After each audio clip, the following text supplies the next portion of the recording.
Assalamualaikum warahmatullahi wabarakatuh. Kali ini kita akan belajar tentang pidato persuasif. Sudah siap belajar hari ini? Apa itu pidato persuasif? Pidato persuasif adalah pengungkapan pikiran di hadapan orang banyak dengan tujuan memengaruhi dan meyakinkan orang lain. Untuk bisa menulis teks pidato persuasif dengan baik, kalian harus bisa menulis struktur retorika dan ciri kebahasaan teks eksposisi. Sudah paham belum apa teks eksposisi itu? Teks eksposisi merupakan tulisan yang dapat mengubah sikap dan pandangan orang lain melalui argumen tentang persoalan tertentu. Teks eksposisi ini bisa ditemukan pada editorial surat kabar, pidato politik, kampanye, khutbah, dan sebagainya. Salah satu contoh yang melegenda adalah pidato Bung Tomo, yang merupakan pahlawan pembela tanah air pada saat peristiwa 10 November 1945 di Surabaya. Kita tunjukkan bahwa kita ini adalah benar-benar orang yang ingin merdeka. Dan untuk kita, saudara-saudara, lebih baik kita hancur lebur daripada tidak merdeka. Semua yang kita tahu, merdeka atau mati. Tidak hanya itu, karena sifatnya yang persuasif, teks eksposisi juga digunakan dalam mempromosikan penjualan barang dan jasa. Dan karena sifatnya yang dapat memengaruhi orang lain, teks eksposisi juga digunakan untuk membela suatu kasus.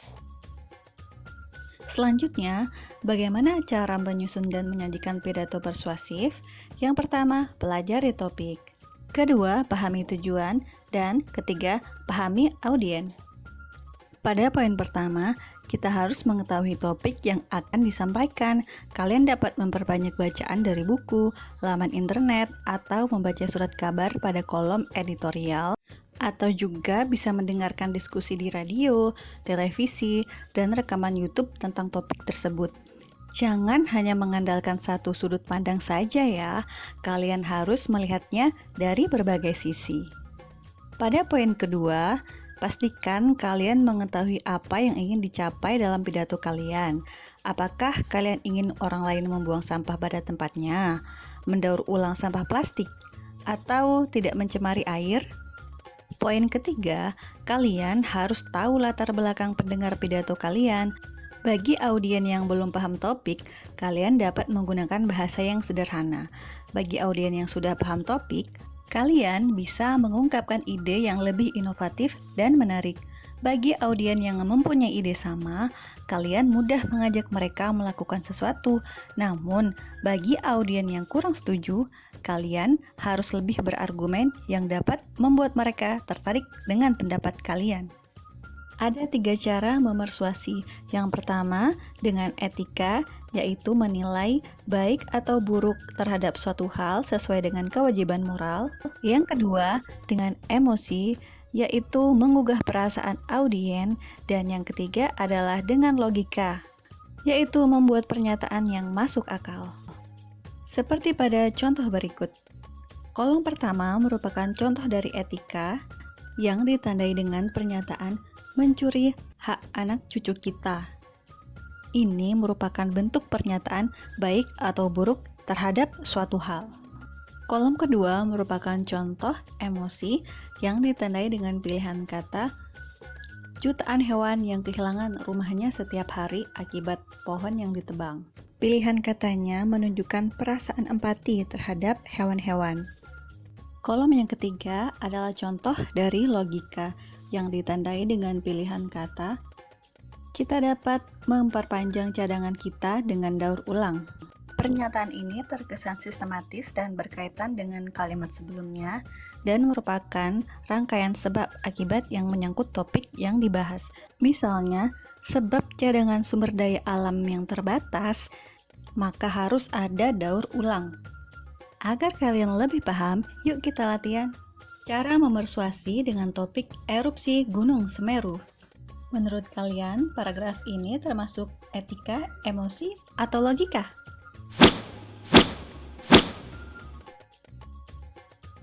Jawabannya, emosi. Ada yang tahu alasannya? Ya, benar sekali. Pernyataan dalam paragraf ini terkesan menggugah perasaan. seperti menyampaikan banyaknya korban yang kehilangan tempat tinggal dan keluarganya, dan adanya korban yang kedinginan dan kelaparan. Lanjut, kalau paragraf kedua ini termasuk etika, emosi, atau logika? Bagus sekali. Jawabannya adalah etika. Ditandai dengan pernyataan untuk tidak menyumbangkan baju yang telah robek dan lusuh karena dianggap tidak menghargai korban. Bagaimanapun juga, korban harus dibantu dengan layak. Ini berkaitan dengan nilai baik dan buruk ya, pantas dan tidak pantas, yang berhubungan dengan sesama manusia. Kalau paragraf 3 ini termasuk etika, emosi, atau logika? Termasuk logika ya. Ditandai dengan adanya hubungan sebab akibat, yaitu bergerak cepat dan korban selamat. Bagaimana ciri kebahasaan teks eksposisi? Ciri kebahasaannya antara lain nominalisasi atau juga disebut pembendaan. Nominalisasi merupakan proses tata bahasa yang mengubah kata kerja, kata benda, dan kata sifat menjadi kata benda atau nomina. Contohnya, kata kerja menerapkan menjadi kata benda penerapan. Kata sifat kuat menjadi kata benda kekuatan. Dan kata benda dasar aturan menjadi kata benda yang berimbuhan atau berafiks peraturan. Salah satu contohnya terdapat dalam paragraf berikut. Pemerintah menerapkan aturan pembatasan kegiatan masyarakat agar kasus COVID-19 menurun. Penerapan tersebut berdampak pada penghasilan pedagang kecil yang juga mengalami penurunan. Apakah kalian dapat menemukan bentuk nominalisasi? Bentuk nominalisasi dalam teks berfungsi agar tiap kalimat menjadi runtut, kohesi, dan koheren. Apa kalian bisa memberikan contoh dalam kalimat lain? Ciri kebahasaan teks eksposisi lainnya adalah kosakata.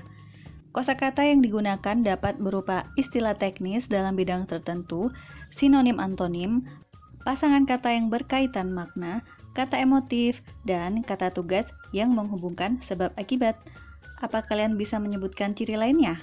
Jangan lupa untuk mencarinya dalam sumber lain ya, pastinya sumber yang terpercaya. Sekarang saatnya kita menuangkan gagasan dalam bentuk pidato persuasif.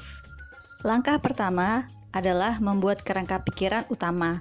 Kalian perlu menentukan ide atau pernyataan-pernyataan yang akan kalian sampaikan. Misalnya topik literasi membaca Indonesia. Kalian akan menyampaikan, peradaban masyarakat akan lebih kuat jika kualitas literasinya tinggi. Masyarakat yang suka membaca akan mewujudkan mental kuat dan tidak mudah menyebarkan dan percaya pada berita hoax. Kualitas keilmuan Indonesia meningkat.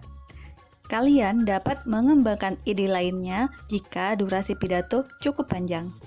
Langkah kedua adalah pernyataan posisi. Pada bagian ini, kalian menyampaikan pendapat atau pendirian terhadap suatu permasalahan. Kalian dapat mengembangkan tulisan melalui pertanyaan berikut ini. Langkah selanjutnya adalah tahap argumen. Argumen perlu didukung secara logis, dibuktikan dengan alasan, contoh-contoh, bukti pakar, dan informasi statistik. Agar argumen efektif dan dapat meyakinkan, kita harus menyertakan fakta pendukung, contoh, tabel, gambar, dan kutipan. Langkah terakhir adalah penguatan pernyataan posisi. Pada bagian ini berisi simpulan argumen yang telah disampaikan. Untuk memperkuat dan memukau para pendengar, kalian dapat menggunakan tips-tips seperti berikut. Pertama, memperkuat pernyataan posisi dan menekankan pikiran utama dengan penggunaan suara berbeda, nada, tinggi rendah, mimik, bahasa tubuh, dan gestur. Kedua, argumen sebaiknya dikembangkan secara logis dan didukung oleh bukti-bukti. Dan yang ketiga, tabel, diagram, foto, dan gambar dapat digunakan dengan dampak hebat dalam eksposisi lisan dan tulis. Bisa juga menggunakan PowerPoint.